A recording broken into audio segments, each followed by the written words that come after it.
Seja bem-vindo em nosso canal. Você irá ouvir mensagens do pastor Orlando Pacheco, LP, a Igreja nas Bodas do Cordeiro. E nós queremos neste momento apresentar 5 e 7 pontos do arrebatamento de Enoque, semelhante ao arrebatamento da igreja. Enoque foi arrebatado, nós lemos em Gênesis capítulo 5, versículo 24, e em Hebreus capítulo 11, versículo 5, o autor aos Hebreus confirma esta verdade. Veja então agora 7 semelhanças entre o arrebatamento de Enoque e o arrebatamento da igreja. Primeiro, Enoque gerou, Gênesis capítulo 5, versículo 22. A igreja também gera filhos espirituais. 1 Coríntios capítulo 4, versículo 15. Gálatas capítulo 4, versículo 29. Segundo, Enoque andou com Deus. A igreja também anda com Deus. Sim, anda em comunhão com Deus. Lemos em Mateus capítulo 18, versículo 20. São João capítulo 14, versículo 3. Terceiro, Enoque foi arrebatado pela fé. A igreja será arrebatada pela fé. O apóstolo São Pedro confirma esta verdade em sua primeira epístola, capítulo 1, versículo 9. Quarto, Enoque foi arrebatado para não ver a morte. A igreja também será arrebatada para não ver a morte. São João capítulo 5, versículo 24. E também Hebreus capítulo 11, versículo 5. Coisa maravilhosa! Nós temos também de que Enoque não foi achado, a igreja não será achada. Lemos em São João capítulo 14, versículo 3. Lemos também o sexto ponto: Enoque foi trasladado, arrebatado por Deus. É Deus quem arrebatará sua igreja. Louvado seja o seu santo nome.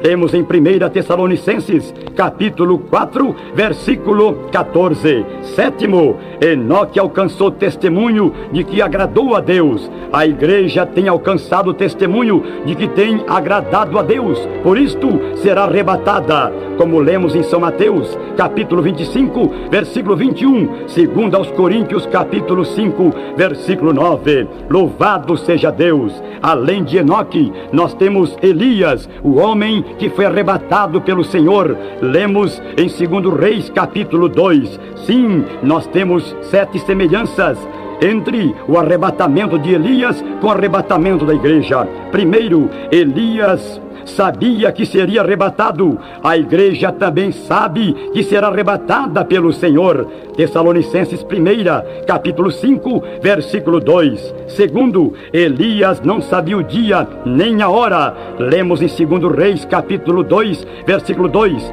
A igreja não sabe a hora. São Mateus capítulo 24, versículo 36. No certo sentido, nós sabemos a hora, porque segundo a geografia, a diferença de horário, se Jesus Cristo arrebatar a igreja às 12 horas, ao meio-dia, horário brasileiro, para os japoneses, será então 0 hora, meia-noite. Para os irmãos da Inglaterra, será 15 horas. Para os da Espanha, será 16 horas. Para os irmãos lá das Filipinas, será 23 horas. Para os irmãos da Austrália, será 1 hora da manhã, e assim sucessivamente. Então dizemos que Cristo virá à meia-noite, Cristo virá às 9 horas da manhã, Cristo virá às 9 horas da noite, Cristo virá também às 3 da tarde e às 3 da madrugada. Estejamos preparados, porque Cristo buscará a sua igreja a qualquer momento. Em terceiro lugar, Elias teve poder até o fim.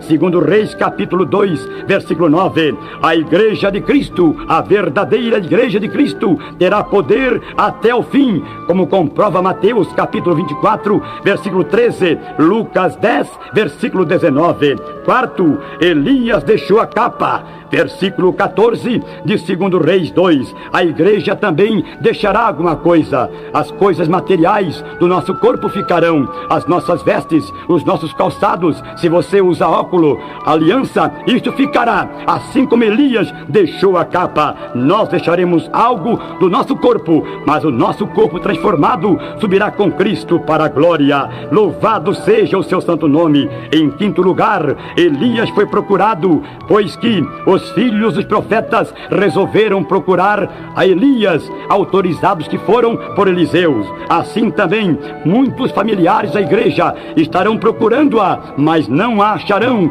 Ela já estará com Cristo na glória. Louvado seja o nome do Senhor. Sim, em sexto lugar, Elias foi separado, pois que um carro de fogo com cavalos de fogo separou Elias de Eliseu. Assim também, no momento do arrebatamento da igreja, haverá separação, pois dois estarão numa cama, um será levado e o outro será deixado. Duas estarão juntas moendo, uma será levada e a outra deixada. Estarão dois no campo, um levado e o outro deixado. Sim, eu quero subir com o Senhor, não quero ficar ao lado daqueles que ficarão. Irmão, esteja preparado, pois em sétimo lugar houve zombaria, pois que 42 meninos saindo das matas, eles zombaram de Eliseu. Sobe calvo, sobe calvo. Zombaram de Eliseu que havia ficado. Eles diziam, sobe calvo, sobe calvo.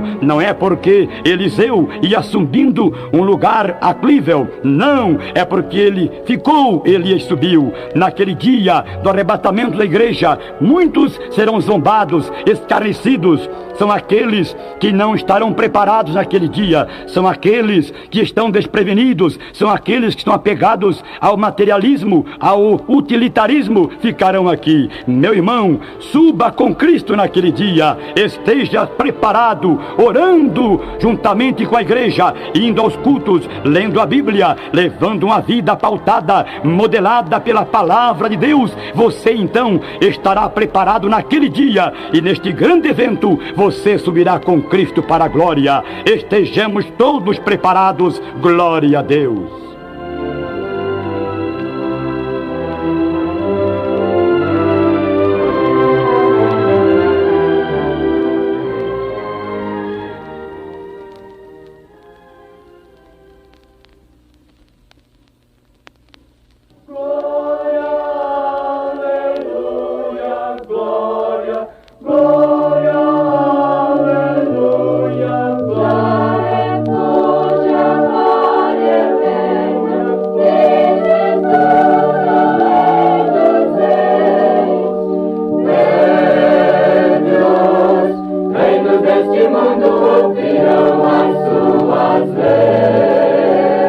Louvado seja o nome do Deus Todo-Poderoso.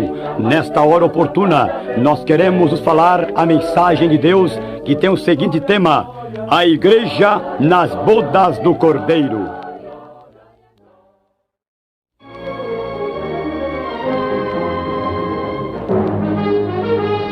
Para tanto, leremos em São Mateus capítulo 8, versículo 11, que diz: mas eu vos digo que muitos virão do Oriente e do Ocidente e sentar-se-ão à mesa com Abraão, Isaque e Jacó. No sentido escatológico da Bíblia, nós temos duas grandes ceias: a ceia das bodas do Cordeiro e a ceia do grande Deus. Haverá um espaço de 7 meses entre uma e outra. Uma é de caráter espiritual e outra de caráter natural. Numa ou na outra, o homem estará. Em qual irmão deseja estar? Na primeira, você se alimentará e estará com todos os santos. Na segunda, você servirá de alimento para as aves de rapina e estará com todos os perdidos. Veja Apocalipse, capítulo 19, versículo 9. A realidade da Bíblia se cumprirá, pois ela é inevitável. Mateus capítulo 24, versículo 34. Alguém perguntaria: quando se dará as bodas do Cordeiro? O mundo está para ver o maior acontecimento da época, o mistério dos desaparecidos, descrito em Lucas capítulo 17, versículos 34 a 37. Esta é a maior expectativa da igreja militante, como lemos em Apocalipse, capítulo 22, versículo 20. A Bíblia apresenta 3 vindas de Jesus. A primeira, ele veio para preparar a igreja, nascendo da bendita Virgem Maria, dando a sua vida na cruz. Ele salvou a igreja. Lucas, capítulo 19, versículo 10. Efésios, capítulo 1, versículo 10. A segunda, ele virá para a igreja. São João capítulo 14, versículo 13. É chamado o arrebatamento, é chamado também o dia de Cristo, como lemos em Filipenses capítulo 3, versículos 20 a 21. A terceira vinda de Jesus, ele virá com a igreja para estabelecer o milênio. É chamado o dia do Senhor, descrito em 1 Tessalonicenses capítulo 3, versículo 13, Judas 14. Presentemente, a Igreja de Cristo está dividida em dois grupos, ativo e passivo. A igreja ativa e passiva. Ativo é aquele grupo que está militando, os vivos. Passivo é aquele grupo que está com o Senhor ou dorme no Senhor, como lemos em 1 Tessalonicenses capítulo 4, versículo 17, 2 Coríntios capítulo 15, versículo 52. Quando Cristo descer nas nuvens, com ele virão as almas de todos os que já partiram, e cada alma procurará o seu respectivo corpo, esteja onde estiver e como estiver, ressuscitarão. Da sepultura já sairão transformados, e os vivos, o grupo ativo, serão transformados no abrir e fechar de olhos, como lemos em 1 Coríntios, capítulo 15, versículo 52, 1 Tessalonicenses, capítulo 4, versículos 16 e 17. Subiremos para estar com o Senhor. A igreja arrebatada sobe para o tribunal de Cristo, como lemos em 1 Coríntios, capítulo 5, versículo 10. Isto será para o julgamento das obras, como lemos em 1 Coríntios 3, versículos 12 a 15 e Romanos 14, versículo 10. Este julgamento não será para condenação ou salvação, e sim para galardão, como comprova Hebreus capítulo 6, versículo 9. Uns serão apenas salvos, outros serão salvos com galardão. É aí que Jesus confessará o nosso nome diante do Pai e dos anjos, como fala Apocalipse, capítulo 3, versículo 5. Os que muito fizeram terão uma referência especial por Jesus diante do Pai, como fala São Mateus, capítulo 10, versículos 32 e 33. O tempo compreendido entre o arrebatamento da igreja e o tribunal de Cristo e as bodas do Cordeiro está descrito em Daniel capítulo 9, versículo 27. Uma semana de 7 anos, tempo este em que na terra se dará os acontecimentos de calamidades, como fala Apocalipse, capítulo 6, versículo 1. Depois da igreja ser arrebatada, estar 3 anos e meio no tribunal de Cristo, segue então para as bodas do Cordeiro, como fala São Mateus, capítulo 8, versículo 11, São Lucas, capítulo 22, versículo 30. Mais 3 anos e meio nas bodas do Cordeiro, então a igreja estará com Cristo ali, fazendo então um total de 7 anos. Nestes 7 anos, na terra, estará se dando a grande tribulação, descrita em Apocalipse, capítulo 7, versículo 14. Nos 3 primeiros anos, haverá ainda paz. Logo que a igreja é arrebatada, o anticristo se manifesta, trazendo muitas novidades, como lemos em 2 Tessalonicenses capítulo 2, versículo 3. Um forte argumento que o anticristo terá é o da nutrição orgânica, alimento, pois a maior preocupação das autoridades é o aumento da população, a explosão demográfica, onde conseguir alimento para tanta gente. Mas agora Cristo vem, leva os seus, diminui a população. Então o anticristo se manifesta e diz: olha, vocês não se preocupem com esta gente que desapareceu, pois agora sobrará mais comida para nós, mais roupa, casas, terrenos e tudo mais. Sim, o anticristo então dará uma explosão na tecnologia, ele dará uma explosão na ciência, fará vir somente uma moeda e também só o idioma, o Esperanto. Porém, meus irmãos e amigos, a igreja estará com Cristo e ela por portanto, preservada com Cristo, ela vem depois para estabelecer com Cristo o milênio na terra, 1000 anos de paz, justiça e verdade. Irmãos e amigos, estejamos preparados para o arrebatamento da igreja, que em breve se dará. Ora vem, Senhor Jesus.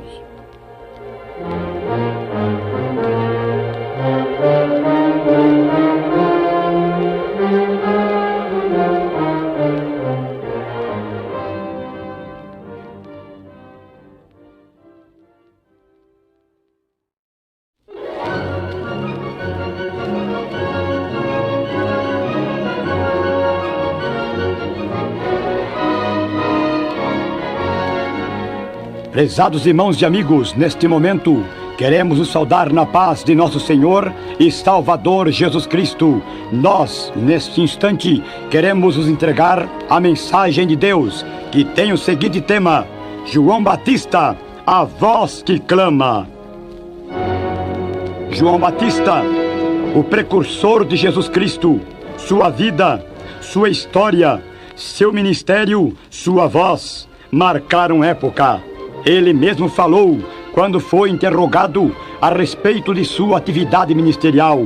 São João, capítulo 1, versículo de número 23, João disse: Eu sou a voz do que clama no deserto, endireitai o caminho do Senhor, como disse o profeta Isaías. Sim, Jesus Cristo anunciou de João, e João anunciou de Jesus Cristo. João é 6 meses mais velho que Jesus, ou seja, nasceu 6 meses antes que Jesus. Lucas, capítulo 1, versículo 26.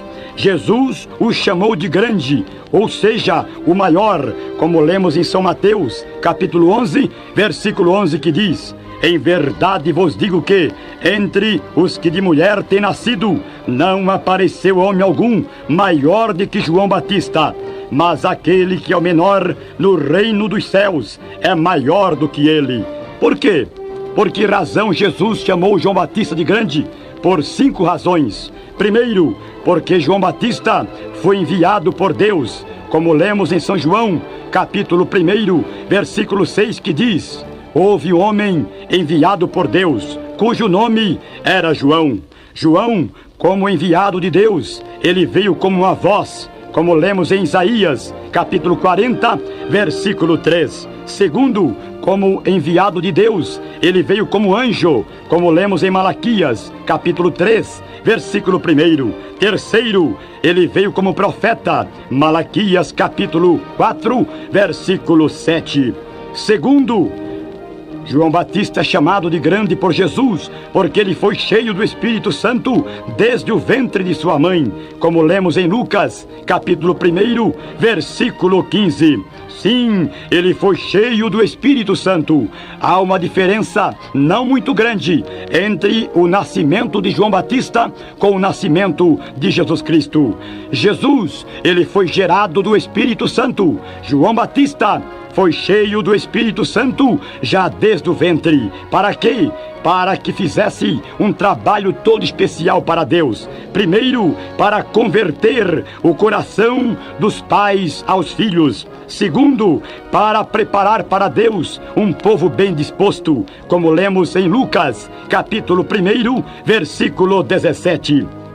Em terceiro lugar, João Batista é chamado de grande por Jesus, porque ele passou por 2 dispensações, a da lei e a da graça, como lemos em Lucas, capítulo 16, versículo 16. Jesus disse: a lei e os profetas duraram até João. Desde agora se anuncia o reino de Deus, e todo homem emprega força para entrar nele. Sim, João trouxe uma nova época. Ele passou, portanto, por 2 dispensações. Em quarto lugar, João Batista é chamado de grande por Jesus, porque ele teve o privilégio privilégio de anunciar e batizar Jesus em águas, como lemos em São Mateus, capítulo 3, versículo 13.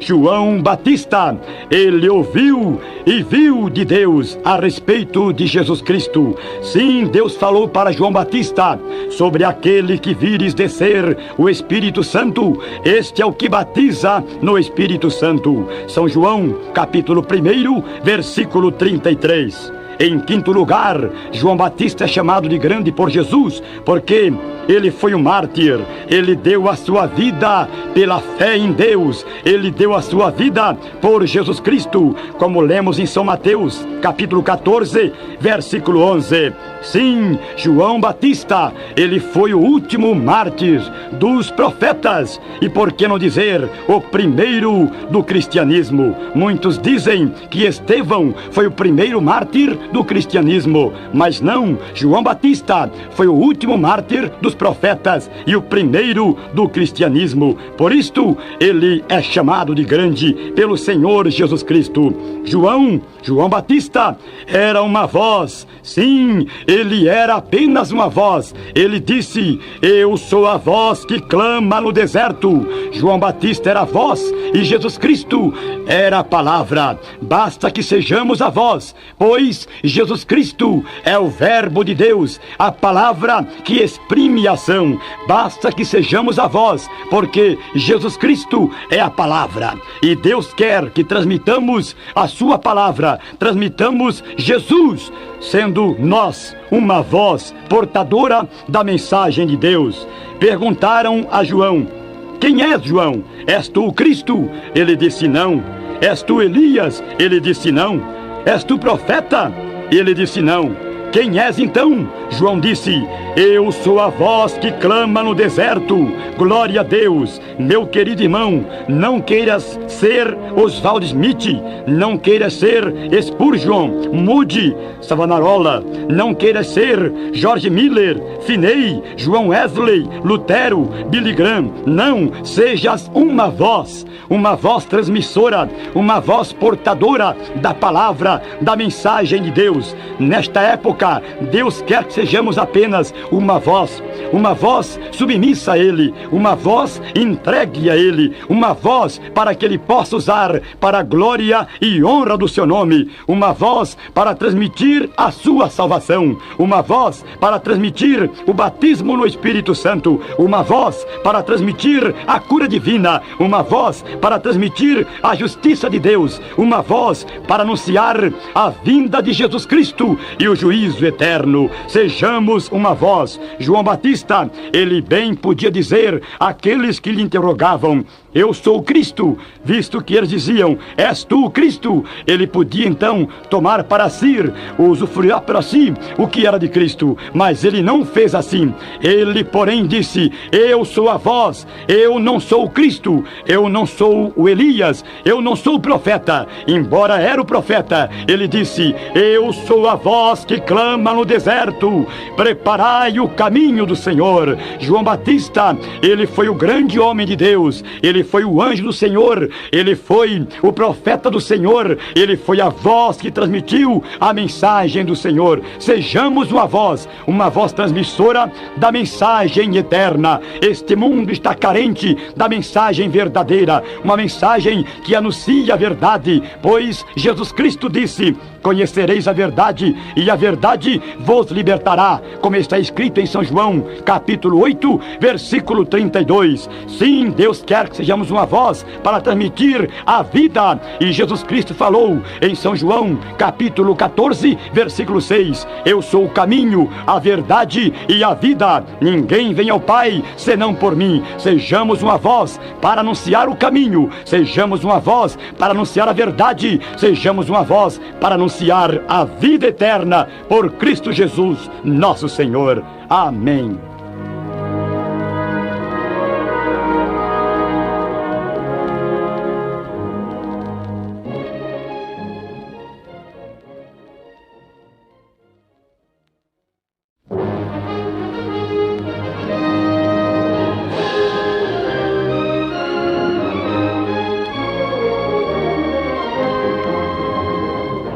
Prezados irmãos e amigos, que a graça de nosso Senhor Jesus Cristo esteja em vossos corações. Nesta hora oportuna, nós queremos vos falar a mensagem de Deus, que tem o seguinte tema: missionário em ação.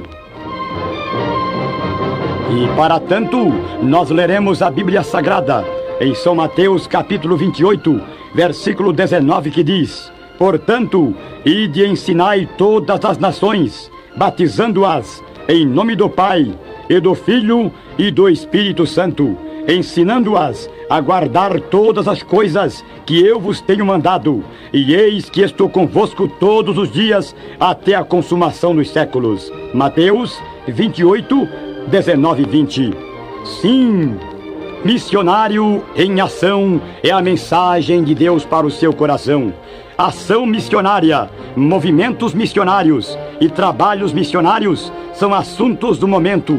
Ação, no sentido da palavra, quer dizer agir, movimentar, trabalhar, ir, fazer, deslocar-se, locomover-se, enfim, fazer alguma coisa.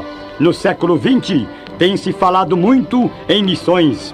Sabemos, porém, que apenas falar não conquista almas, não alegra os tristes, não liberta os oprimidos, não opera maravilhas. Falando-se somente, não acontece nada, pois o crescimento da obra de Deus vem da ação sob a direção do Espírito Santo, que é voluntária e objetiva. Portanto, precisamos sentir no coração o desejo de ir e pregar, de falar, de cantar, de ensinar, de incentivar, de ajudar, de cooperar. Eis os milhões à nossa espera. O verdadeiro missionário não é aquele que estudou, que aprendeu bastante, mas aquele que ganha almas. Este sim é um autêntico e basilar missionário. Um missionário assim não se porta como um poço, esperando que alguém venha tirar água dele, mas como uma fonte que distribui água fartamente a lugares distantes e secos. O obreiro do Senhor não é apenas um depósito de bênçãos, mas também um distribuidor delas. Jesus Cristo falou em São João capítulo 7, versículos 37 e 38. Quem crer em mim, como diz as Escrituras, rios de água viva fluirão do seu interior. Glória a Deus! Despertemo-nos, pois é tempo de agir. Vamos lembrar dos ignorantes que Deus quer perdoar, esclarecer, iluminar, instruir, regenerar, justificar, santificar. Vamos ensinar-lhes o caminho para o céu, pois Jesus Cristo disse em São João capítulo 14, versículo 6, eu sou o caminho, a verdade e a vida, ninguém vem ao Pai senão por mim. Muitos têm vontade de pregar e fazem até cursos, outros arrumam documentos, outros ficam orando, mas sem agir, sem partir. Tais atitudes não resolvem o problema da salvação das almas. O que resolve é ir e pregar, e falar, e ensinar, e curar, e expulsar demônios. O que soluciona é libertar os oprimidos, é edificar os novos convertidos. Isto sim é ação. Levantai os pensamentos para além das nuvens e vede à destra de Deus o Cristo sentado, lembrando-nos do pedido que Ele fez a favor das missões. Ele fez mais que um pedido, Ele deu uma ordem imperativa quando disse em Marcos capítulo 16, versículo 15: ide por todo o mundo, pregai o Evangelho a toda criatura. Quem crer e for batizado será salvo, mas quem não crer será condenado. Não é justo que alguém pense ser incapaz de servir ao Senhor, pois toda a nossa capacidade vem de Deus, e o mesmo Senhor é quem realiza tudo em nós. O apóstolo São Paulo disse em Filipenses capítulo 4, versículo 13: posso todas as coisas naquele que me fortalece. Nós somos apenas instrumentos em suas mãos. Sejamos vasos de honra para uso do Senhor. Consideremos o exemplo de Paulo que, mesmo preso, portava-se como um autêntico missionário, mostrando Cristo aos sedentos e aos presos, como lemos em Atos capítulo 16, versículos 30 e 32, 2 Timóteo capítulo 2, versículo 9. A filosofia de ação é esta: não perder tempo, pois como invocarão aquele de quem não viram? E como poderão crer? Onde estão os pregadores? Onde estão as organizações missionárias para enviá-los? Vamos trabalhar enquanto é dia, pois a noite vem, dizia o mestre, quando ninguém mais poderá trabalhar. Oremos mais para que todos os que são chamados por Deus dediquem-se à obra missionária. Sim, missionário em ação é o assunto do momento. Irmão querido, preguemos a palavra, anunciemos a palavra, levemos a palavra, pois a Bíblia diz no Salmo 68 e versículo 11: Deus deu a palavra e grande era o exército que a anunciava. Façamos este exército, constituamos este exército e levemos a palavra enquanto é tempo. Missionário em ação é a mensagem do momento. Deus lhe abençoe, em nome de Jesus Cristo, o vivo Senhor.